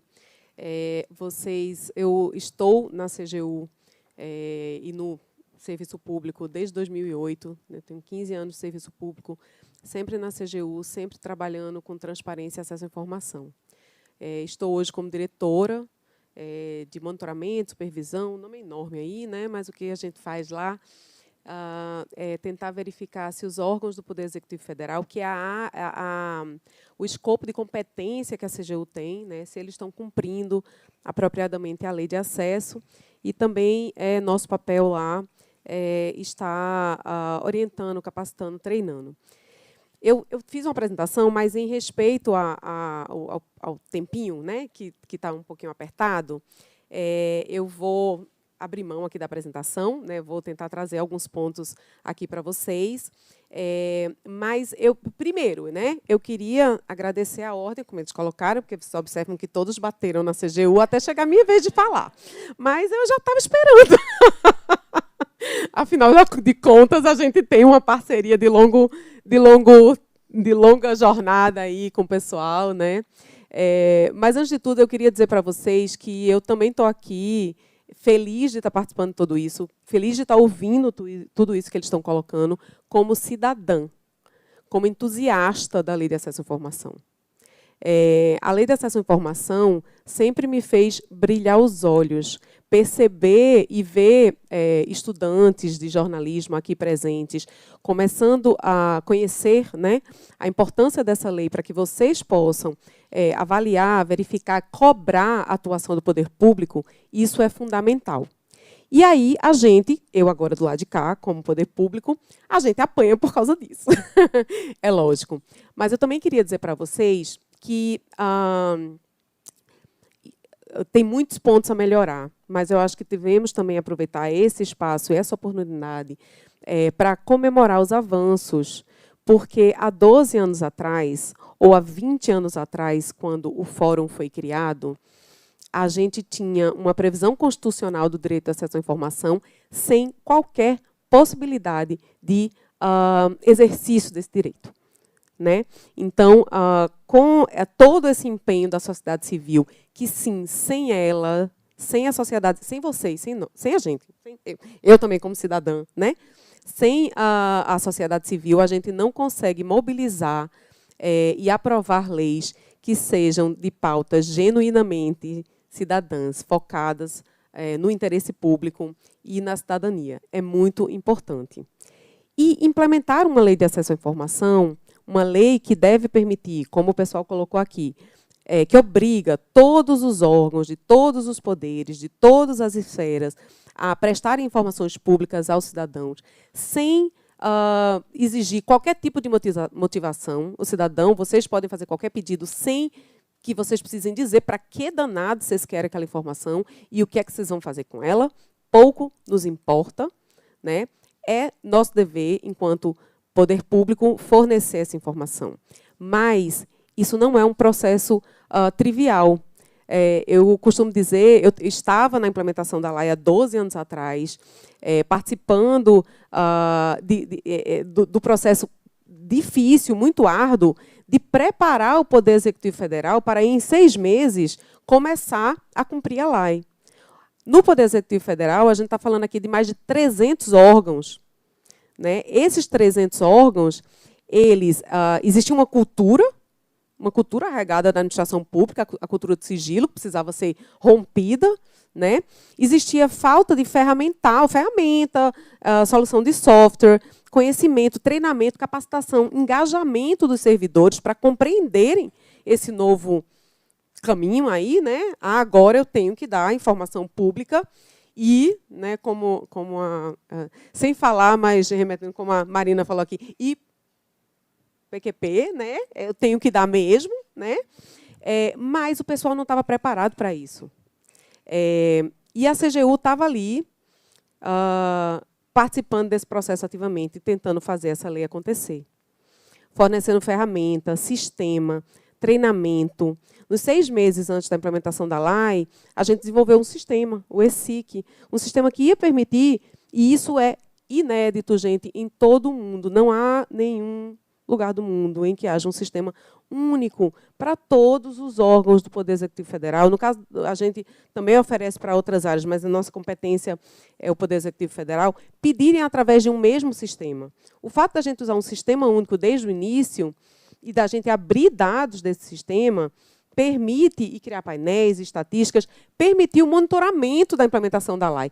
Permite a vocês, jornalistas, sociedade civil, verem onde está errado, qual órgão que não está respondendo. O Fernando falou aqui sobre não se perder as informações, né? Se ter o histórico sobre essas informações. Permitir, desde o dia 1 da Lei de Acesso à Informação, que houvesse um sistema para ver que o órgão A, o órgão B, não trabalha direito, ou que está todo mundo cumprindo o prazo. Não tem ninguém cumprindo o prazo. Não, o prazo está muito bom. O que é que tem que fazer? Até para que vocês possam descobrir os espaços onde pressionar, os locais onde vocês precisam movimentar para poder fazer essa lei melhorar, não é fácil de fazer. Não é trivial. É tudo muito grande. O Brasil é muito grande. Então, é tudo muito difícil, realmente, de mobilizar e de fazer acontecer. A gente vive lá, né, dentro da CGU. Eu trabalho hoje na Secretaria Nacional de Acesso à Informação, mas sempre fui antes da Secretaria de Transparência. Já trabalhei no desenvolvimento direto ali, mão na massa, do Portal da Transparência, do próprio ESIC, do Portal de Dados Abertos, tentando trazer ferramentas para que vocês possam fazer esse acompanhamento, que é fundamental. Mas a gente enfrenta desafios. E estar aqui com vocês, um dos desafios, por exemplo, é a contínua rotatividade das pessoas nos ministérios que ficam no papel de prestar o serviço de informação ao cidadão. Isso requer que a gente esteja continuamente treinando e retreinando e capacitando, muitas vezes do zero. A cada 4 anos, a gente entra no embate de preparar todos os órgãos, que muitas vezes mudam as pessoas que estão ali dentro, mudam as pessoas que estão exercendo aquele serviço, para saber fazer o que há 4 anos atrás, o que a gente passou 4 anos, né, tentando organizar e preparar. Então, implementar uma lei, como a Lei de Acesso à Informação, a gente, já foi dito aqui, não só coloca ela lá e pluga, não é plug and play, né? Você não coloca lá e ela, opa, começou a funcionar. É um desafio contínuo e é um esforço contínuo também. E, como o Bruno trouxe, a Marina, a Kátia também, a gente tem dificuldades. Ao longo desses 12 anos, a LAI ela trouxe a regulamentação principal, mas os entendimentos sobre como aplicar a LAI, eles foram construídos e ainda estão sendo construídos, né? Então, a gente tem evoluído na própria percepção de como implementar a LAI, do que é que pode ser dado, do que é que não pode ser dado, etc. Existem sigilos, leis, que antes da Lei de Acesso à Informação já existiam antes. E a LAI, ela ressalva esses sigilos. É fato, o que o Bruno mencionou, que existe o sigilo industrial, o sigilo comercial, o sigilo fiscal, o sigilo bancário. Esses sigilos não foi a LAI quem criou, né? Eles já existiam. E a LAI diz que esses sigilos eles continuam valendo. Ela respalda os sigilos que já estavam definidos em outras leis, em instrumentos que estavam compatíveis com a mesma estatura legal, né? Assim, lei com lei, né? Com a mesma estatura legal da própria Lei de Acesso à Informação. Ao longo desses anos, a gente foi evoluindo, mas existe muito ainda a evoluir. Passamos por um período de retrocesso, acho que todos somos cientes, né, de que a Lei de Acesso à Informação foi... que a gente teve retrocessos no governo anterior, né, quanto à implementação da lei, e a gente está aqui retomando novamente todo esse processo, inclusive capacitando, formando e buscando engajar novamente os servidores públicos para conseguirem compreender as demandas de vocês e entregar e fornecer a informação sempre que possível. Há situações em que a informação ela não pode ser dada ou não deve ser dada. São muitas situações. Mas essa não é a regra. Apesar dos exemplos que o Bruno trouxe, todo mundo traz aqui, são emblemáticos, são fortes, a gente tem 7% dos pedidos de acesso à informação feitos no Poder Executivo Federal, somente 7% desses pedidos são negados. Então, a gente tem 93% dos pedidos que estão aí com acesso concedido. É óbvio que a gente identifica também na CGU que, muitas vezes, os próprios órgãos eles não sabem, marcam erroneamente, classificam erroneamente as informações na hora de fornecer. A gente está trabalhando para isso, né? Ah, tá bom, tá certo. Então, a gente tem desafios até para padronizar, né, o uso do sistema, a forma de marcar lá a informação. Mas a LAI, gente, ela é uma conquista da sociedade. E ela, no Poder Executivo Federal ela funciona melhor, concordo plenamente, né? Ela funciona bem melhor. A gente tem muito ainda o que melhorar, especialmente nos outros poderes. A Lei de Acesso à Informação ela requer que todos os outros entes e esferas regulamentem o funcionamento dessa lei. Por exemplo, para definir quais são as instâncias recursais. Caso você não consiga ter acesso à informação, para quem você vai recorrer? Para quem você vai reclamar para pedir que reavaliem a negativa que foi fornecida inicialmente? No Poder Executivo Federal, isso está claro. E no âmbito federal, de maneira geral, isso já está bem estabelecido, e na maioria dos estados. Mas, por exemplo, a gente faz na CGU uma avaliação que a gente chama de Escala Brasil Transparente, que já foram rodadas 5 edições dessa avaliação. A última foi em 2020, e aí, depois da pandemia, a gente não conseguiu executar novamente, estamos retomando isso agora. Mas, nessas 5 avaliações, 2.710 municípios foram avaliados já. A gente já foi lá, a CGU a gente faz cliente oculto, que a gente chama, a gente faz pedido para os municípios para saber como é que eles vão responder, a gente verifica se eles têm a lei regulamentada, etc. E nessas 5 avaliações, dos 2.700 municípios, 969, se não me engano, 35,8% deles regulamentaram a lei. Os outros, nem regulamentação de acesso da lei têm. Então, assim, se eventualmente eles têm um espaço para o cidadão ir lá e fazer o pedido, se ninguém der a mínima para aquele pedido, se ninguém responder, se não cumprirem o prazo, ou se negarem a informação de maneira não embasada, que não tem embasamento legal para isso, a gente não tem o que fazer, a gente cidadão, né? Não tem o que fazer. Então, assim, a gente tem que, eu acho, né, eu me coloco aqui dessa forma, comemorar os avanços, porque houve avanços, sim, como a Kátia falou lá atrás, a gente não conseguia, a sociedade não conseguia esse tipo de informação de bom grado, ou não conseguia mesmo, de forma nenhuma, né? Com a LAI, e a partir do dia 1, os pedidos começaram a poder ser feitos pelo sistema, né, que a CGU fez para o Poder Executivo Federal, e, a partir daí, a gente pôde ter força para cobrar. Cobrar de ter resposta primeiro, isso é o mais basilar, do cidadão não ficar no vácuo, né?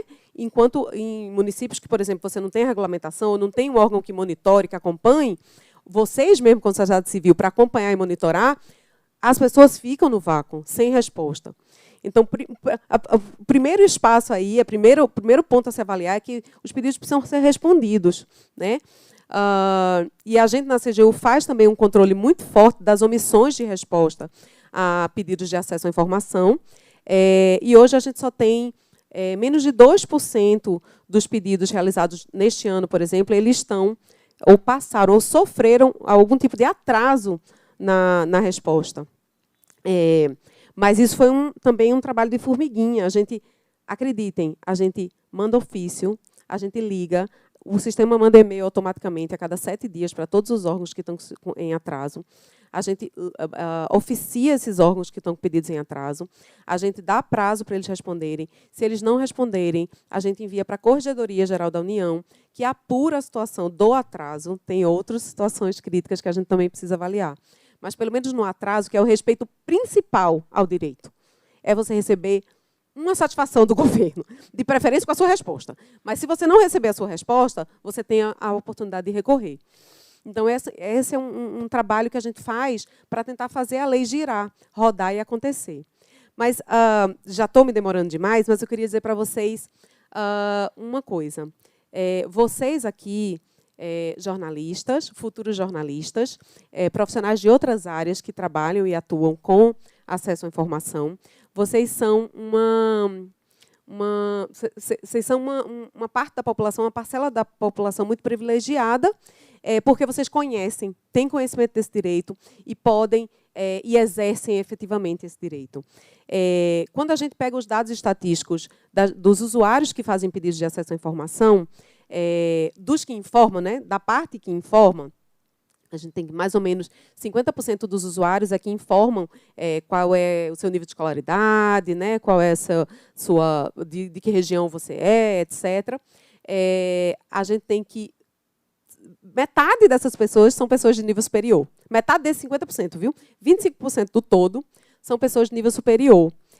A gente tem 0,06% de pessoas que não têm sem instrução.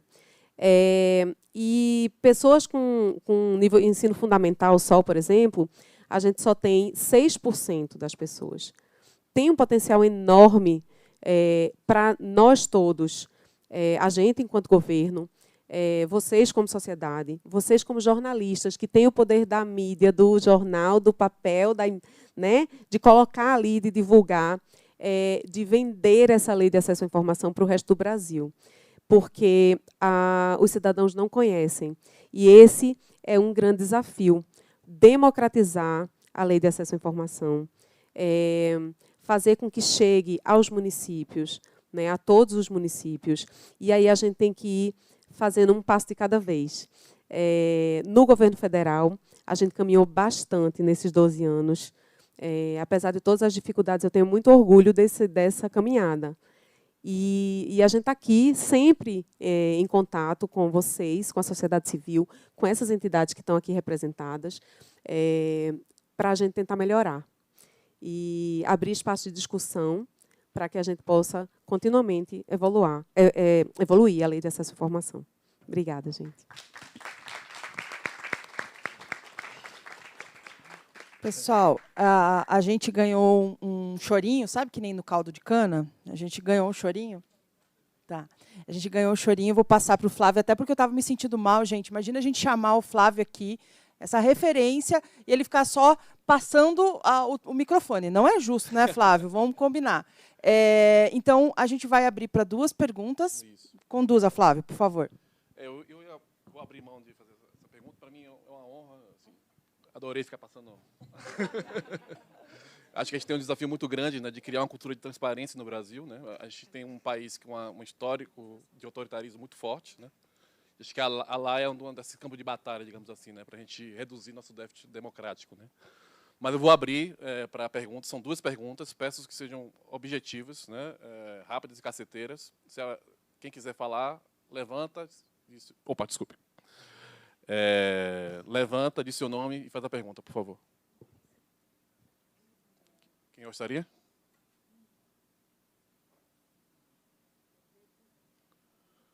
Olá.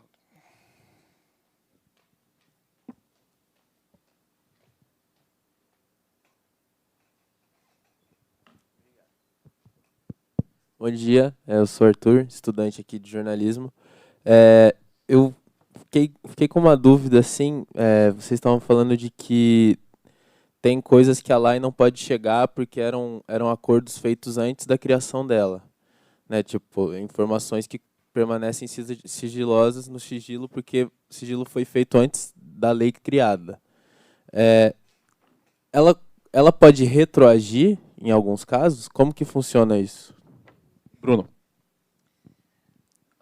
Essa é bem simples de resolver. Assim. A lei de acesso à informação ela se aplica a qualquer informação pública, seja ela produzida antes da LAI ou depois da LAI. O nosso problema com as informações anteriores é que elas não foram organizadas, né? A legislação que fundamentou o sigilo ela é anterior à LAI, então ela não é pensada com o princípio de transparência como regra, né?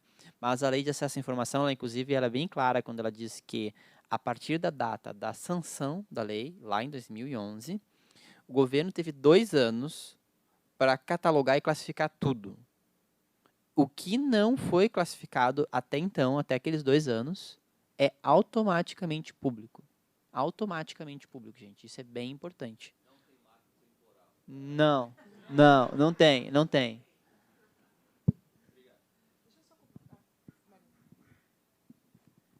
Tem algumas questões também que são sigilos específicos, que aí a lei de acesso não alcança. Acho que é um pouco isso do que a CBL estava mencionando. Então, o sigilo fiscal.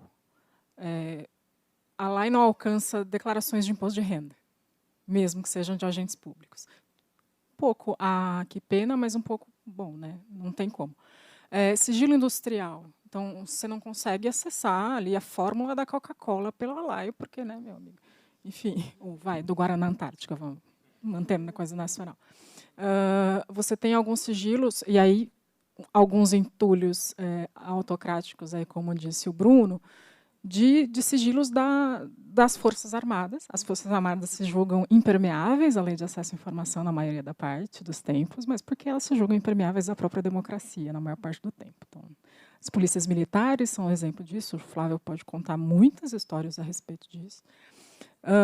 Você tem alguns sigilos, por exemplo, agora você entra um pouco nessa área da LGPD, a Lei Geral de Proteção de Dados, em que aí a gente está aí num momento de duelos, de legislações, que muitas vezes você tem sido aplicadas essa pretensa proteção de dados pessoais, sei lá. Um exemplo muito clássico, eu vi negativas de acesso à informação, a identificação de um servidor que está atuando num caso X. O nome da pessoa, quem que é o servidor público que está lidando com o meu pedido de aposentadoria. Negaram porque era dado pessoal. Você fala, amigo, como assim? Então, aí tem também essas brigas que a gente pode fazer, ou que a gente costuma fazer, a gente quer mais penteiro, de falar, não, amigo, a lei de acesso aqui, nesse caso, ela se sobrepõe, porque o interesse público dessa informação é maior. Não me interessa se você está dizendo que é sigiloso. No balanço final é um pouco isso, mas tem alguns sigilos que são mais... conseguem ser mais técnicos, um pouquinho mais secos. Assim. Uma rápida contextualização aqui. Corta para 20 anos atrás. Né? A gente estava saindo do governo do PSDB, entrando no primeiro mandato do Lula, e tinha uma preocupação muito grande que a lei fosse usada para questões da ditadura, né? Tinha um monte de gente que achava que a lei só ia ser usada para isso. Olha como o leque é muito maior, as possibilidades são muito maiores, né? Mas, naquele momento, havia uma preocupação muito grande com essa questão da documentação da ditadura. Eu acho que isso é importante para entender por que a lei foi construída desse jeito, a questão dos sigilos por prazos, né, que também remetem a um modelo que existe em outros países, alguns outros países também delimitam prazos, porque tem a ver com isso. Então, faz sentido eu não conseguir ter acesso a uma planta baixa de um presídio? Faz. Né? Porque isso é uma questão de segurança, realmente. Para que eu quero uma planta baixa se isso pode ser usado, sei lá, para uma fuga em massa? Né? Então, eu não devo ter acesso a todas as informações. Não devo. Né? Oi? Que ideia, né? Que ideia, a pessoa tendo ideias. Mas, na verdade, é o que o Bruno falou, e o Flávio também reforçou. O sigilo deve ser a exceção. Ele tem que ser muito bem justificado. Então, quando você faz um pedido e ele é negado, ele precisa ser argumentado. Não dá para ser assim só, não quero, não vou, é dado sensível. Né? A gente fez um trabalho de LGPD, que eu acho que é bastante relevante, porque realmente esse é o duelo do momento. Né? Então, essa informação, dado sensível, eu não vou te passar. A gente identificou mais de 2.000 pedidos negados no governo federal, alegando LGPD, que a gente considerou inaceitáveis. Né? Então, essa é a nossa nova fronteira de batalha aí. E eu queria complementar uma coisa que a Cibele falou, porque eu esqueci de falar no início, era muita coisa para falar, né? A Abrage fez uma pesquisa que a gente divulgou no congresso, que a gente realiza anualmente, esse ano foi em junho, uma pesquisa com os servidores que respondem à lei. Né? E, realmente, essa questão da rotatividade apareceu, porque realmente muda muito quem é o servidor responsável. Então, a pessoa, às vezes, não te responde, não é por má fé, é porque, às vezes, não teve o treinamento adequado e daí a gente cobra aquela palavrinha capacitação, a CGU diz que vai fazer também, e eu acho que está fazendo, sinceramente. Né? E quando a gente fala assim que houve batendo na CGU, não é bem isso, é uma cobrancinha, né, aquela cobrança que a sociedade civil precisa fazer e que a CGU superentende, porque também tem esse papel na esfera federal, né, de cobrar os demais órgãos federais. Então, a gente está aí, todo mundo sabendo que cobrar faz parte do jogo. Né? E tem mais pergunta? Opa. Vamos fazer, então, a sua pergunta e emendar com a dele rapidinho para a gente responder? Pode fazer. Bom dia. Dos pedidos negados, existe um tipo de pedido de lei que são mais negados ou são propensos a serem negados? A gente tem essa informação? A Cibele vai responder. Enquanto isso, vai o microfone para lá. Então, como é teu nome? Cassiane. No Poder Executivo Federal, a gente consegue extrair esses dados. Dos outros poderes, nem sempre, e estados, a gente não tem esse dado. No Poder Executivo Federal, a maioria dos pedidos, eles são negados por alegação de existir informação pessoal. É a grande maioria. A gente está falando aí dos 7% que são negados, recaem aí nas informações pessoais, cerca de 18% dos casos foram negados por conter informações pessoais lá dentro. E aí as meninas já trouxeram isso aqui, né? Tanto a Marina quanto a Kátia, de que existe realmente essa questão do interesse, o interesse público preponderante, que se impõe, né, e que deve se impor, né, muitas vezes, ao próprio direito também fundamental, porque é um direito fundamental da gente, cidadão, da nossa privacidade, que os nossos dados não sejam fornecidos para ninguém sem que eu autorize, né? Mas, para determinadas situações, existe esse interesse público preponderante e, efetivamente, depois que a lei LGPD entrou em vigor, foi publicada, sancionada, entrou em vigor, a gente passou a ter um maior número de negativas por causa disso. E aí eu vou te dar uma outra razão para isso. Não é, muitas vezes, também por má fé do servidor público que está negando, nem muito menos por... sei lá, por achar que está sendo perseguido ou o que quer que seja. A gente, servidor público, a gente lida com informações de um monte de gente. o governo é quem mais detém a maior base de dados, de informação, né, sobre pessoas. Temos os registros civis, nascimento, morte, óbito e tudo mais, né? E a LGPD, ela trouxe lá junto um dispositivo que aplica sanções às pessoas que erroneamente concederem acesso a uma informação pessoal. Multa, né? Penalidades de multa altíssimas. E aí os servidores passaram a ter medo. É uma questão da gente... A gente está numa luta, né, para sensibilizar os servidores. Fizemos um acordo de cooperação, a CGU, com a Autoridade Nacional de Proteção de Dados, para mostrar para as pessoas, para os servidores, que essas leis são compatíveis, né, que você pode dar informação, mas existe o ponto do medo, né, do receio do servidor. Então, muito acaba recaindo nessa situação também. Mas existem os casos, a gente concorda, a gente enxerga e a gente vem tentando trabalhar muito para isso. Por exemplo, semana que vem a gente vai ter... semana que vem. No dia 9 e 10, a gente vai estar tendo a Rede SIC, que é a Rede dos Serviços de Informação ao Cidadão, em Brasília. A gente vai estar contando com a participação dos mais de 300 órgãos, com os servidores que estão ali fazendo as respostas. E vamos tratar desse assunto, né? E vamos ter oficinas específicas para falar sobre a informação pessoal versus lei, para sensibilizar, mostrar e capacitar as pessoas sobre isso. Às vezes eu brinco, viu, gente, que as pessoas não entendem direito que os servidores, eu falo para eles, quando eu estou dando treinamento para eles, gente, vocês ficam com medo da LGPD, que pode dar uma multa, mas a lei pode demitir vocês. Né? Está prevista a demissão de vocês se vocês não derem informação, porque é dever de vocês prestar informação. Mas, né, a gente, assim, acho que eles não entendem direito. A gente vai tentando, seguimos tentando. Boa, bem lembrado também dos pedidos desarrazoados, ou palavrinha, desarrazoados, e da questão do trabalho adicional. E eu queria reforçar, gente, quando forem fazer pedidos, usem a Wikilai para fazer pedidos, que daí vocês vão correr menos risco de ter esse tipo de resposta de negativa. Você queria complementar, Bruno? Então, vamos lá, e depois a gente tem uma pergunta. Acho que só agregando a resposta da Cibele, que ela analisou mais assim, do ponto de vista estatístico de pedido, do ponto de vista assim, anedótico, né? Os pedidos que costumam ser mais negados são aqueles pedidos que dizem respeito a informações estruturantes para políticas públicas. Porque essas são as informações que efetivamente são sensíveis do ponto de vista político, né? Eu pedi acesso às informações sobre o sistema de informações sobre óbitos. Essa informação teve um parecer favorável, a decisão foi negativa, né?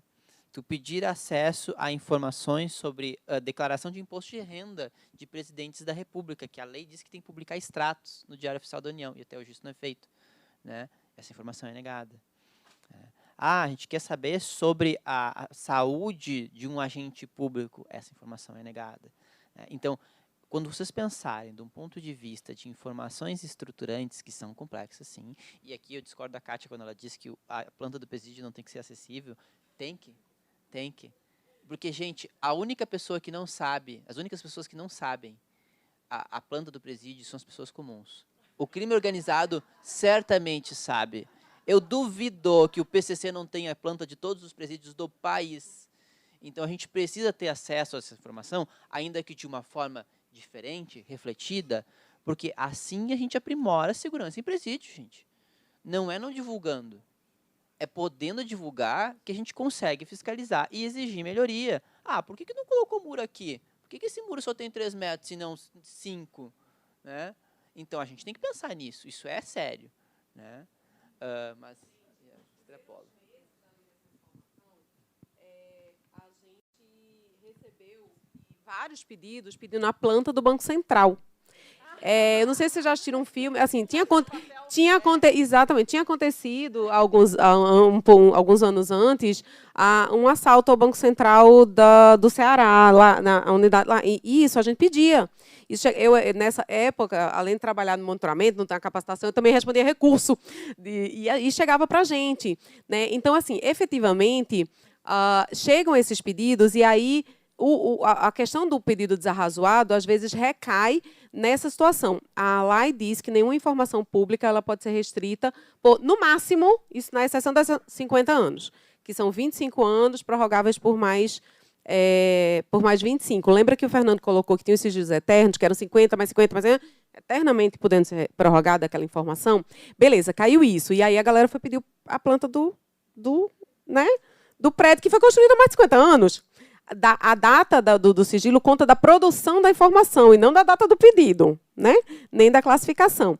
Não tinha mais o que classificar, eu não posso mais botar como uma informação que é eventualmente sigilosa, etc. Assim, mais uma coisa, né? O desarrazoado não é uma coisa que a CGU aplica ou criou, está no decreto. Faz parte das hipóteses de restrição de acesso, né? Mas realmente tem coisas como a planta, e mesmo a planta dos presídios, inclusive, que a gente não pode estar divulgando, porque traz outros riscos, às vezes, para outras pessoas, por mais que a gente ache, né, porque a gente não tem certeza, de que o PCC vai ter a planta da maioria dos presídios, por aí vai, não é concedendo acesso à informação amplo e restrito sobre isso que a gente resolve esse problema. Esse problema especificamente, eu acho que a gente resolve com políticas de segurança pública, por exemplo, em que eu tenha comissões ou grupos de trabalho que envolvam pessoas da sociedade civil que vão ter acesso àquela planta e opinar sobre a estratégia de segurança daquele local. Mas colocar também para todo mundo, eu posso estar dando ideia para quem não teve ideia ainda, né, de estar fazendo outras besteiras. Então, eu acho que tem pontos e pontos. E a informação, ela não precisa ser, como é que eu posso dizer, aberta para todos, para que ela possa, em determinadas situações, também promover melhorias. Esse é um exemplo que eu trago. Que se crie espaços de discussão com a sociedade civil, inclusive de grupos que possam ter acesso a isso para avaliar as questões de segurança dos presídios, por exemplo, né? Para quem está do lado de lá, como agente penitenciário, acredite, a CGU, a gente recebe, por exemplo, lá no Portal da Transparência, a gente divulgava o nome de todos os agentes penitenciários. E eu estava trabalhando no Portal da Transparência nessa época, e a gente recebeu várias reuniões, tivemos com o pessoal do DEPEN, do antigo DEPEN, que agora tem outro nome, a Secretaria, eu acho, de Controle Penitenciário, etc., trazendo informações de como aqueles dados que eram publicados no Portal da Transparência, para dar transparência dos servidores públicos, quem trabalha, quem ganha quanto, como é, o que faz, estava sendo usado pelas facções criminosas para conhecer informações daquelas pessoas e algumas, infelizmente, a gente tem processos documentados sobre isso, sofreram atentados e foram mortas. Então, a responsabilidade é muito maior do que a gente avalia quando a gente vê só por um lado. Tem sempre um tanto de viés ali por trás, sabe? O caso concreto, às vezes, traz muito mais desafios. Gente, eu não queria polemizar com o presídio, tá? A gente tem uma pergunta ali, Flávio. Só fazer um breve comentário, porque a gente sempre resume o crime organizado ao PCC, né? O crime organizado do Brasil é bem mais amplo do que o PCC, e muitas vezes o crime organizado constrói os presídios no Brasil. Bom dia, eu sou Vinícius Evangelista. Eu vou fazer a pergunta para a Kátia, porque em determinado momento da sua fala, você deu um recado direto para a sociedade civil e para os estudantes, né, de jornalismo. E eu vou devolver a provocação, digamos assim, com uma pergunta. Como que isso pode ser feito na prática? Porque de como ser usada a lei, de ser usada a lei com pedidos, enfim, você até comentou sobre um treinamento que você tem, que você até falou, vocês podem fazer, etc. Como que isso pode ser feito? Tipo, onde isso pode ser acessado e enfim, que eu acho que isso é o básico, né? Não adianta você querer usar uma coisa se você não sabe como usar. Então, acho que é interessante ter essa informação. Legal. No nosso congresso, anualmente, a gente tem treinamentos da LAI. Acho que olha lá, né? A Marina deu esse ano também. No ano retrasado, eu dei 11 treinamentos de LAI, né, inclusive para estudantes de várias universidades. As universidades entravam em contato, a gente dava o treinamento. Existem informações disponíveis tanto no fórum quanto no YouTube da Abrage, né? Mas podemos fazer um combinado aqui com a PUC e fazer um treinamento para a PUC, exclusivo para a PUC, nunca ninguém deu, e você consegue chegar e oferecer um freela para um veículo grande, dizendo assim, olha, eu tenho acesso a essa informação. Esse vai ser o divisor de águas na sua carreira. Isso está disponível. Eu chamo a LAI de manancial de pautas, né? Porque você tem acesso a informações brutas que você pode usar em jornalismo de dados, por exemplo, que eu faço com os meus alunos lá. Você pode pegar acesso a Quando a LAI te permite acesso a documentos, a pareceres, ela também te permite acesso a bases de dados brutas. Então, por exemplo, sei lá, onde foram vacinadas as pessoas de tal forma, não sei o quê. Você vai conseguir fazer um recorte a partir disso, você pega a informação bruta e, a partir disso, faz uma pauta. Isso está disponível para qualquer estudante e pode ser o divisor de águas na sua carreira. Então, vamos já deixar pré-marcado esse treinamento com a PUC e com qualquer universidade que nos procurar, a gente dá esse treinamento também. Tá bom? Você vai dar um recado, eu sei qual é. É esse? Não. Eu ia falar do Achados e Pedidos. A Transparência Brasil tem, junto com a Abrage, um projeto chamado Achados e Pedidos. Quando vocês forem fazer pedidos de LAI, deem uma olhada lá. Também tem o repositório da CGU, mas no Achados e Pedidos tem uma outra forma de organização. Deem uma olhada se alguém já não fez um pedido, se você não pode se basear ou na resposta ou na base desse pedido para melhorar o seu pedido, né? Então, eu quero saber sobre, sei lá, estádios de futebol. Coloca lá na busca que talvez você encontre um pedido semelhante ou uma resposta que te atenda de alguma forma. Esse projeto, na linha de merchans aqui feito, eu queria reforçar. Você queria falar, Marina? Só uma dica um pouquinho mais prática, assim, se você entrar no site do Governo Federal, o Governo Federal tem esse Fala BR, que é um sistema muito intuitivo de usar, assim. No Governo do Estado, o sistema é intuitivo, mas aí você vai se divertir um pouco mais, porque vai ter mais dificuldade. Mas em qualquer site, se você olhar e vai achar um balãozinho amarelo com um I verde no meio, ou vice-versa, é ali onde você vai achar o sistema para fazer pedido de acesso à informação. E, de qualquer forma, portais de transparência também são lugares em que a lei de acesso à informação é cumprida. Então, você pode, estou fazendo nada, estou aqui com o tempo. Transparência.gov.br ou transparência.sp.gov.br. Se quiser, transparência.org.br também, mas a gente não tem tanta informação assim. Dá uma olhada, se familiariza um pouco o que tem ali, o que de repente pode te interessar, o que você pode querer entender um pouco melhor.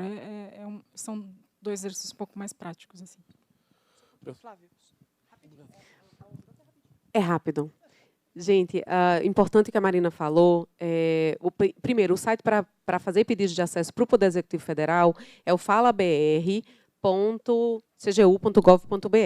Vocês podem entrar lá e fazer os pedidos. Mas o portal da transparência, ele traz muitas informações que já estão disponíveis sem que você precise fazer um pedido. E, pelo que você falou e pelo que a Kátia também trouxe, eu estou lembrando aqui de um caso de uma aluna da Universidade Federal do Paraná, que há alguns anos, a Débora, isso. Então, a Débora, há alguns anos, ela, virou famosa aí, e ela descobriu um esquema de fraude e de desvios de bolsas de pesquisa na universidade. Ela entrava no portal da transparência todo mês para ver se a bolsa dela ela que era aluna de pesquisa, se a bolsa dela já tinha saído, se já tinha saído o empenho para pagar a bolsa, quando é que ela ia receber. Por uma questão pessoal, ela olhava lá. E aí ela começou a observar lá dentro que existiam nomes de pessoas que apareciam naquela lista que recebiam a bolsa, mas que não eram da universidade. Não eram alunas, né? Não eram da universidade. E ela descobriu isso, levou adiante, isso virou um escândalo, gente foi presa, dinheiro devolvido. Então, vocês têm o poder de fazer mudar esse país, gente.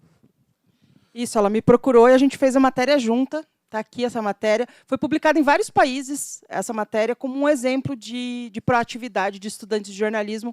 Procurem lá, é um exemplo bem legal. Flávio. Pessoal, infelizmente, a gente vai ter que encerrar o debate. Eu e o Bruno vamos ter que fazer uns pedidos de planta de prédios aqui. Agradeço ao Bruno, a Marina, a Kátia, a Cibele, ao Fórum e a PUC. E obrigado a vocês por ficarem até o final.